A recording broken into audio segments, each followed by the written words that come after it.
The following program contains mature content about crimes involving rape, murder, and sexual assault. Listener discretion is advised. Previously on Southern Nightmare. Marcel said he heard somebody upstairs. It could have been Susan. She's already dead. Someone was stalking Diane Cho. A 15-year-old freshman at Manchester High School in Chesterfield County, Diane told her best friend Jenny Han about a disturbing recurring nightmare that Diane had been having. She was suffering, having dreams about someone following her and stuff. The dreams, Diane told Jenny, would end with a cross, a crucifix, flying closer and closer towards her forehead. So I guess that meant something, right? Jenny wasn't the only one Diane confided in about these fears. She also talked about it with her friend and classmate Desiree Fierros, who went by Desi and lived in the same low-income apartment complex as Diane and Jenny, right near the border of Chesterfield County and South Richmond. She just told us that she thought somebody was following her. So for about 2 weeks, she had kept telling us that she had seen this man following her and that she had gone to the mall and she saw him. She saw him when she was waiting for the school bus, but by the time that, we all got there, he wasn't there. She made us promise never to tell anybody, not to tell my mom, her parents, anybody that, about this guy, because she had said that her parents were very strict Korean and wouldn't let her go out often. So like when she was allowed out, it was, she had a strict curfew. Her parents always knew where she was. They didn't really like the idea of her going out. So she was afraid that, if they ever thought that she thought somebody was following her, they wouldn't let her go out anymore. One night in mid-November 1987, Diane, Desi, and another friend walked from their apartment complex across Midlothian Turnpike to the movie theater at Cloverleaf Mall. They were going to see a new movie, The Princess Bride. As they waited to buy their tickets, Desi recalls, Diane began trembling with fear. I'll never forget. I'm looking at Diane, and she was pale to begin with. She never went out into the sun or anything, but she just got completely sheet white. And the look, I'll never forget, the look on her face was like a look of sheer fright that I have never to this day seen before. She was so pale. So I was asking her what was happening. What was the matter? I wasn't sure. She couldn't talk. She just pointed. And I remember I looked and I saw this man he was in the parking lot standing next to a car. And I kept asking her, who is that? And finally she had told us, that's the man that's following me. From True South Media in Richmond, Virginia, in cooperation with Style Weekly and WRIR 97.3 FM Richmond Independent Radio, this is Southern Nightmare, the story of how the South Side Strangler was brought to justice. I'm your host, Richard Foster.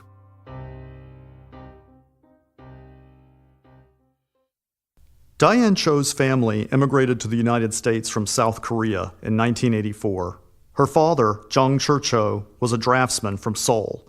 He and Diane's mother, Hyun Kyung Cho, moved with Diane and her younger brother Robert to an apartment complex in Maryland where Jung's brother and mother lived. Due to his poor English-speaking skills, Jung couldn't find a job in his field, so he began working at a grocery store. Diane's mother took a job at a deli. At the time they moved to America, Diane was 12 and Robert was 9. Their uncle gave them their new American names. The whole thing felt pretty arbitrary to Robert, who these days calls himself Roman, a nickname he picked up in high school. My name is Hongwon, my Korean name, and my sister's name was Chongwon. For a while, it was just her and I, and we didn't really know anybody else. So we were our best friends. We hung out, we played with each other. And when we were in Korea, I seem to remember her being the good big sister. She took care of me. As Roman and Diane grew older and made friends, they began to drift apart, as siblings do. In July 1987, the Cho family moved to Richmond, where friends had told the Chos it was less expensive to start a business.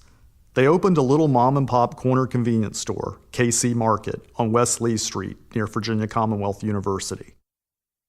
Like a lot of immigrant entrepreneurs, the Chos threw themselves into the business, working 7 days a week, leaving early in the morning, and often not getting home until as late as 9 o'clock at night. As the best English speaker in the family, at age 15, Diane was saddled with responsibilities ranging from setting up the convenience store to registering herself and her brother for school, to handling everything at home, from paying bills to looking after her brother and cooking and cleaning while her parents worked at the store. That's when my daughter, she kind of took charge. Mrs. Cho still lives in Richmond. Her husband passed away from brain cancer in 2013.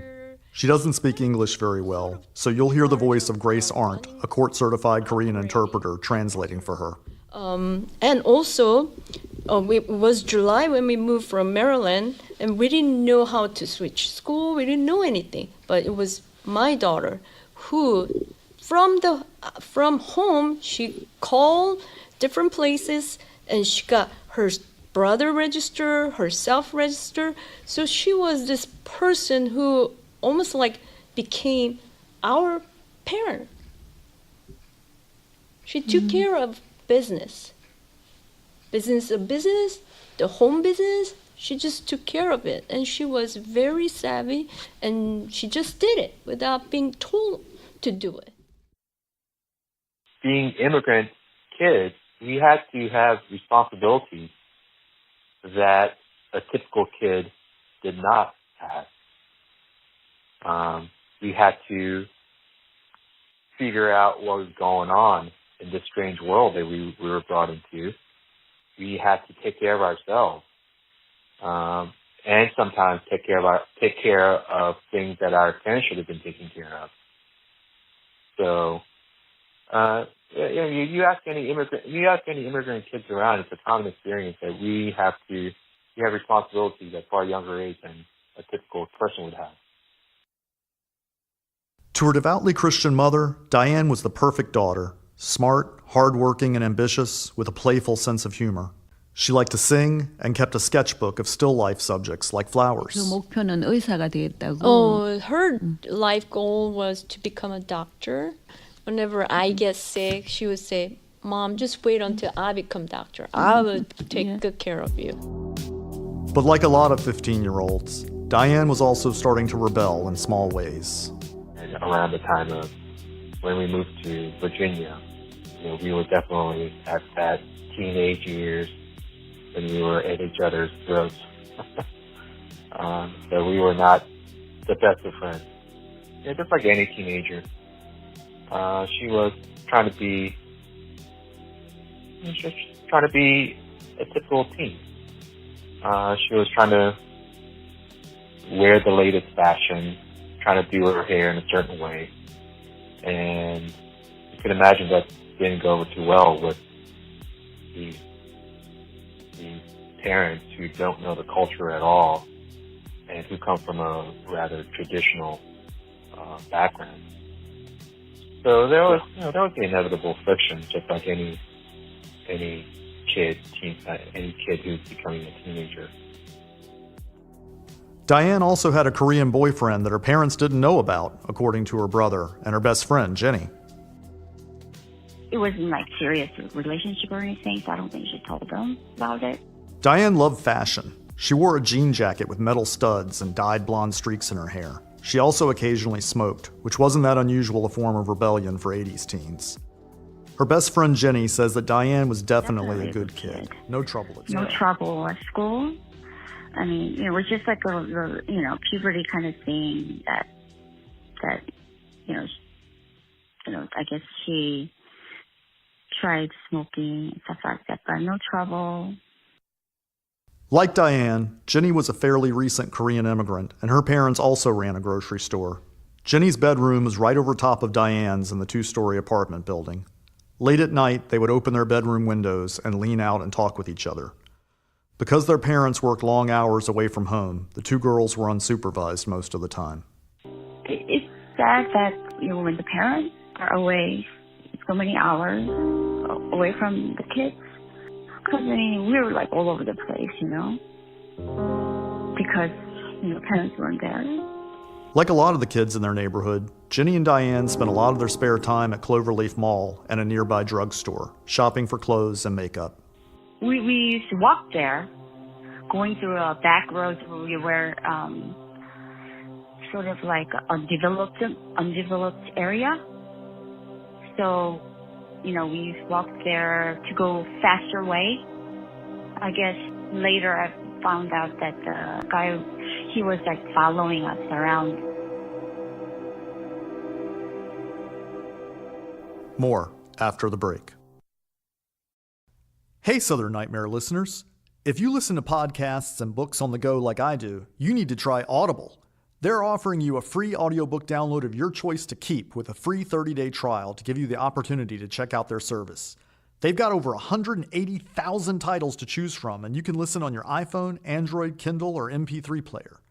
True crime fans can't go wrong with one of my favorite audiobooks, Homicide: A Year on the Killing Streets. It's written by David Simon, who you might better know as the creator of HBO's The Wire. Back in the 1980s, when he was a newspaper reporter, he spent an entire year following the Baltimore City Homicide Squad. If you want to know what it's like to be a homicide detective, this is your book. To download your free audiobook today, go to audibletrial.com/Southern Nightmare. Again, that's audibletrial.com/Southern Nightmare for your free audiobook. On the night of Saturday, November 21st, 1987, Mr. and Mrs. Cho arrived home late from work, and Mrs. Cho gave Diane a haircut. She asked me to cut her hair, and I did, and she said, "Oh, Mom, this is way too short." And then she's kind of girl that who has sense of like fashion. She put her like hairpin and she said, "Oh wow, this is not bad." And I'm sorry that I told you it was too short. And that was the last conversation. So that still is ringing inside my head. Around midnight, as her parents went to sleep in their bedroom across the hall from Diane's room, they could hear her typing a homework assignment for her freshman English class. Sometime not long afterwards, Diane opened her window and knocked on the outside wall of the apartment building to try to get Jenny's attention. I heard her knocking on the wall to talk to me, middle of the night. But I couldn't, open the window and talk to her because I was really ill.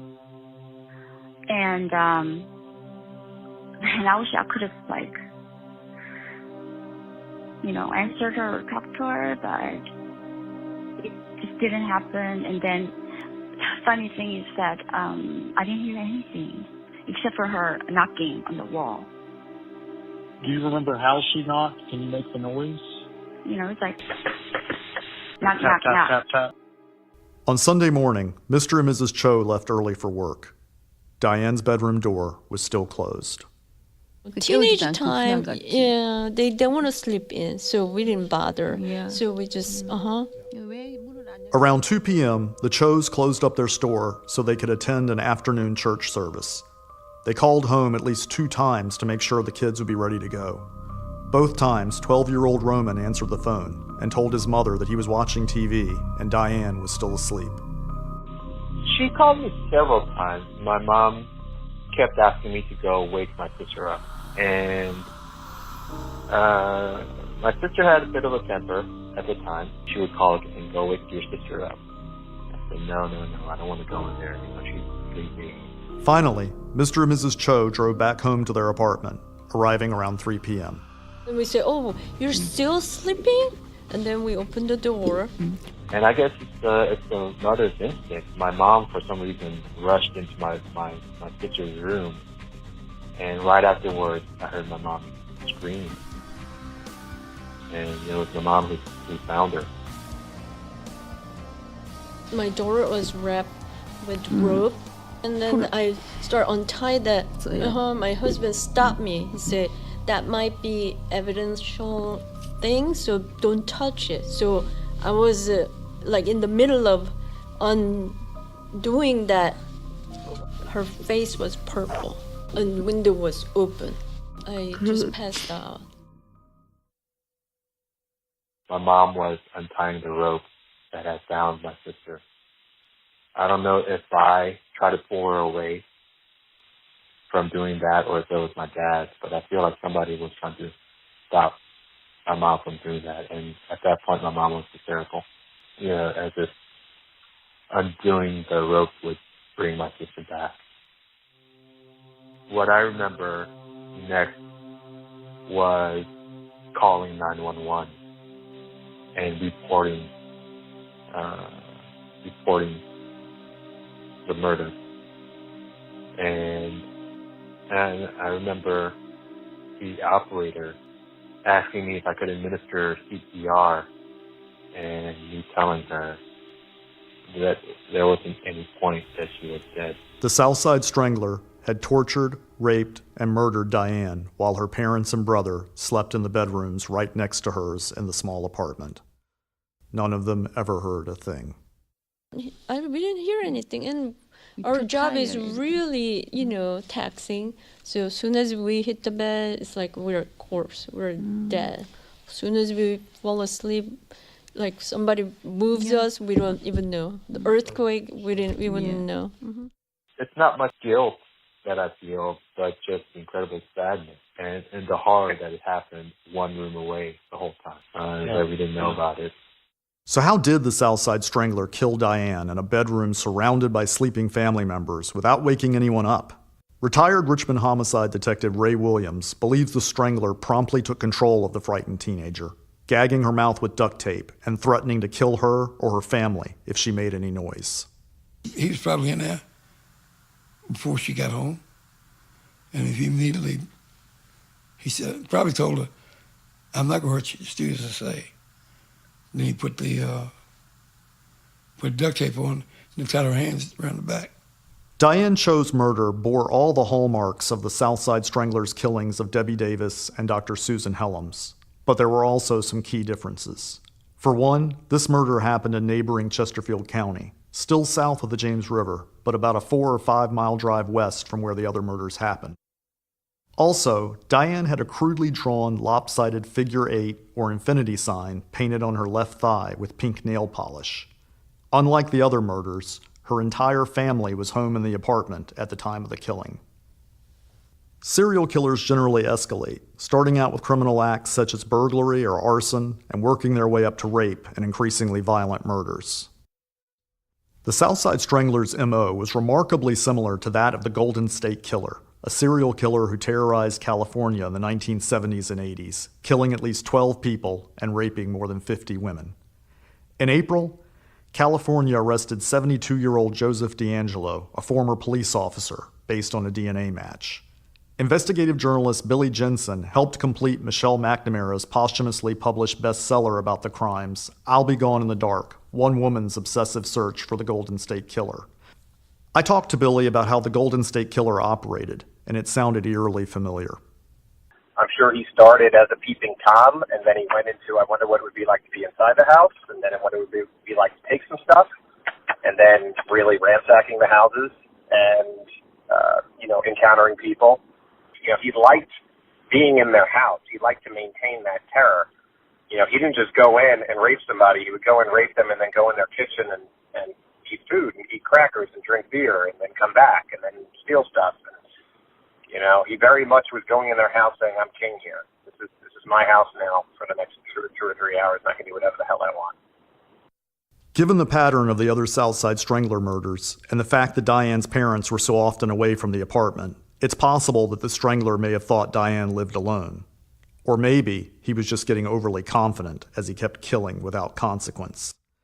That would fit the pattern of other serial killers, according to Dr. Louis Schlesinger, a professor of forensic psychology at John Jay College of Criminal Justice in New York. He's the author of books on sexual murders and compulsive homicides. Well, they don't want to be caught, but they do get more reckless, particularly if they kill a number of people and don't get caught, because they feel that they're going to outsmart law enforcement. Law enforcement, will never get them. They're smarter than everybody. And so you often find at the end of a killing cycle, they tend to get careless, they tend to get reckless, they do things not to get caught. They don't want to get caught, but they often do things to ensure that they will get caught, like entering a home and raping and killing somebody while other family members are there, or communicating with the police and sending them letters and this sort of thing. So that's not atypical at all. The most notable difference between this killing and the earlier murders, however, was the fact that, unlike the other victims, Diane was Korean and a teenager, not a white middle-aged woman. The state medical examiner would determine that Diane had been a virgin at the time of her attack. Menstrual blood and semen were found on the woven orange blanket and bed sheets in Diane's bedroom. A hair recovered by lab techs at the scene was thought to belong to a person of African descent. As with the other scenes, there were no fingerprints. The only thing apparently missing was the bottle of nail polish used to paint the figure 8 on her thigh. As soon as Chesterfield County police investigators finished processing the scene, they contacted their counterparts in Richmond. Chesterfield called me the next day. Hey, Ray, you might want to come over here. As soon as we walked in, I went, uh-oh. We're looking for the same guy. More after the break. This is your host, Richard Foster. I just wanted to give you a quick reminder that Southern Nightmare depends on your support. And right now, if you contribute at the $5 or more level at southernnightmare.com/donate, you can get exclusive access to bonus interviews and other content, including our 1-hour live sneak preview episode filmed at Virginia Commonwealth University. We have many more stories to tell, and we want to be able to bring you future seasons with more in-depth reporting like this. Keep the nightmare going at southernnightmare.com/donate.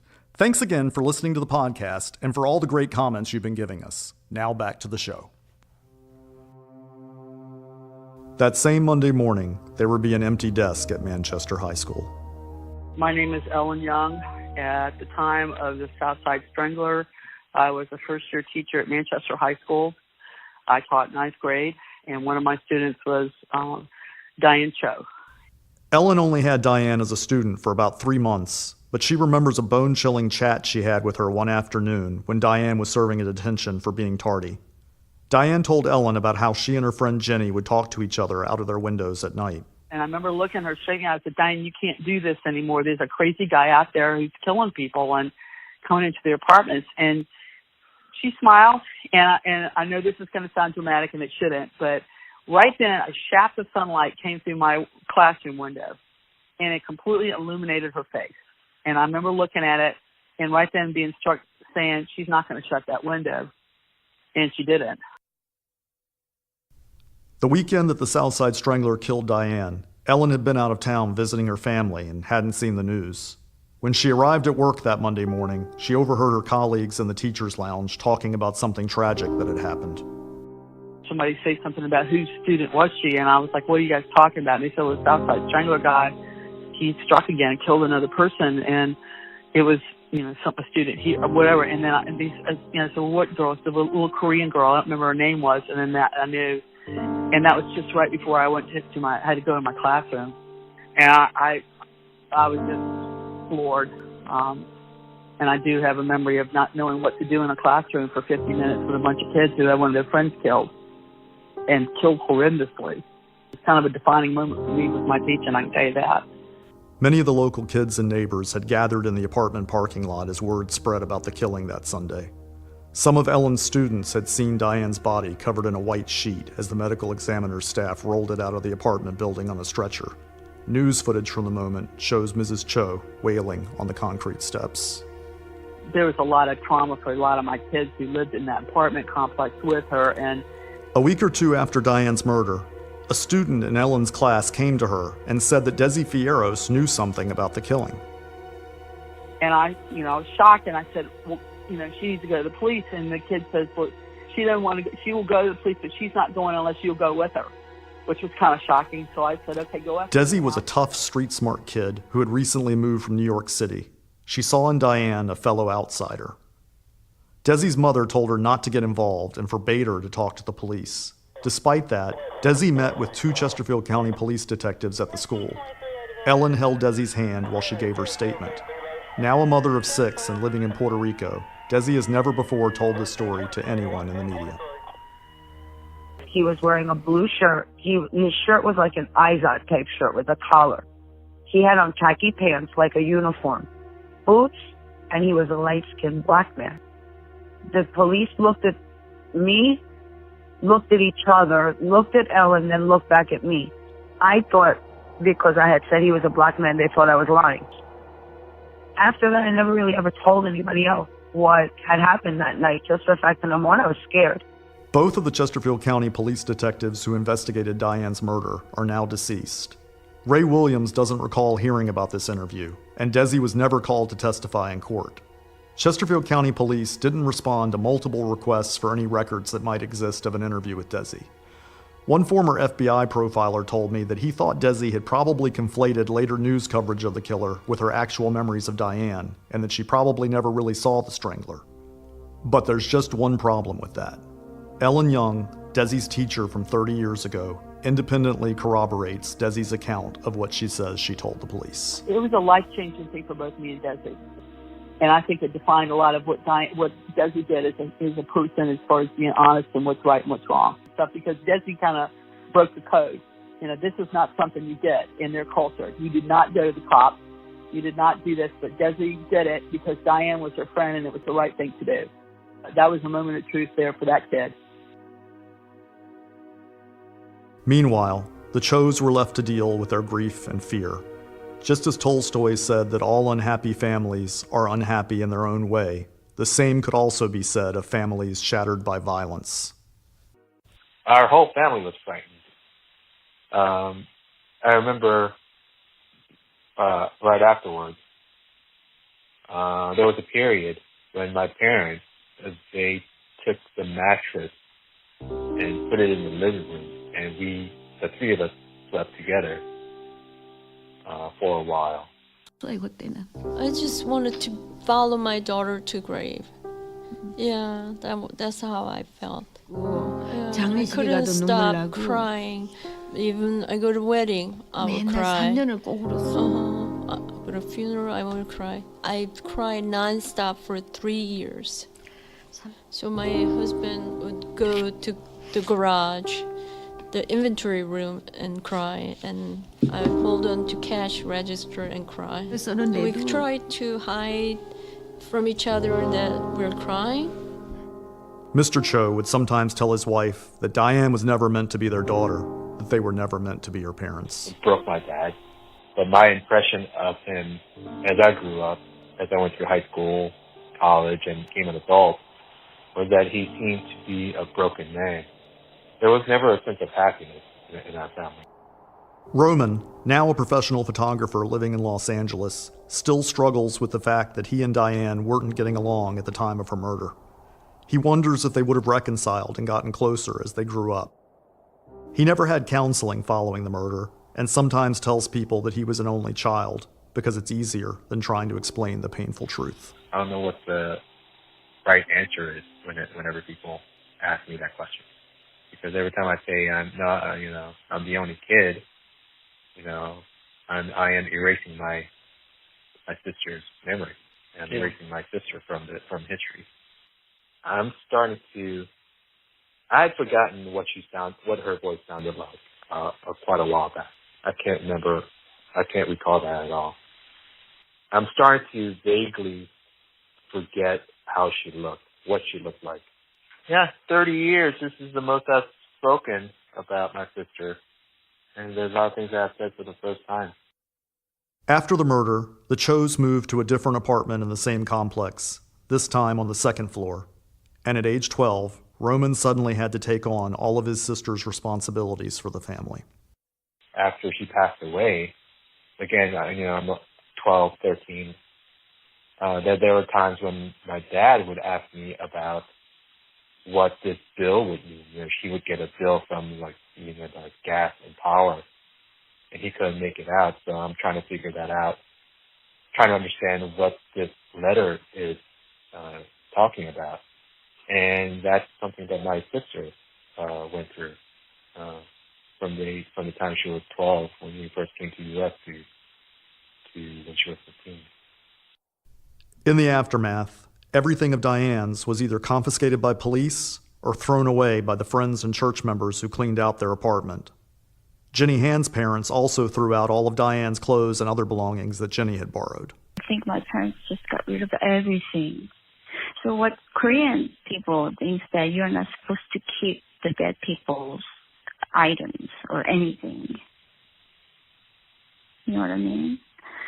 So they just got rid of everything. I mean, that really upset me that time. It was very painful for me. I mean, it just, they took all the, Diane's clothes, everything away from me. So I don't have anything. Mrs. Cho only has about 3 photographs of Diane left. They're all loaded on her smartphone. In one, Diane's smiling, wearing a white t-shirt with an 80s-style pastel-colored design. In another, she's wearing a sleeveless yellow dress for her church baptism ceremony. The police took all the rest of the photos Diane's family had. Yeah. They never gave them back? 다시 안 주셨어요? Not back. Not back. No. So this is the only picture I carry 이거. of my daughter. 제가 Look at her 맨날 그 picture. 사진이니까 And I have just that picture. 살아있으면은 She just stays that same, and the picture doesn't change. If she was alive, she would have changed. She was very smart back then. Can you imagine how smart she would be now? Of course, I think of her every day. 우리 딸이 있으면은 Yeah, can you imagine if my daughter's here? I wouldn't end up like this if my daughter was around. She kind of sort of took care of everything, and living in America with really the language barrier that I have, she would have taken care of everything. She would have, right now, I would not have any trouble living here if my daughter was around. Probably a lot of problems I have right now, I wouldn't have if she's here. I miss her so much, and she was such a smart girl. Next time on Southern Nightmare. I just said, take a seat. I knew. I mean, I didn't need to take a seat. I knew what it was. And he said, your wife is dead. Southern Nightmare is a production of True South Media in cooperation with Style Weekly and WRIR 97.3 FM Richmond Independent Radio. New episodes are released every Wednesday. It's recorded at Sound of Music Recording Studios in Richmond, Virginia. Our producer is John Morand. Original music by Daniel Davis. For updates and exclusive extra content, visit our website at southernnightmare.com. Please subscribe at Apple Podcasts or wherever you get your podcasts. We'd like to give a special thanks to everyone who gave their time to talk with us and to you for listening. I'm Richard Foster, and this is Southern Nightmare.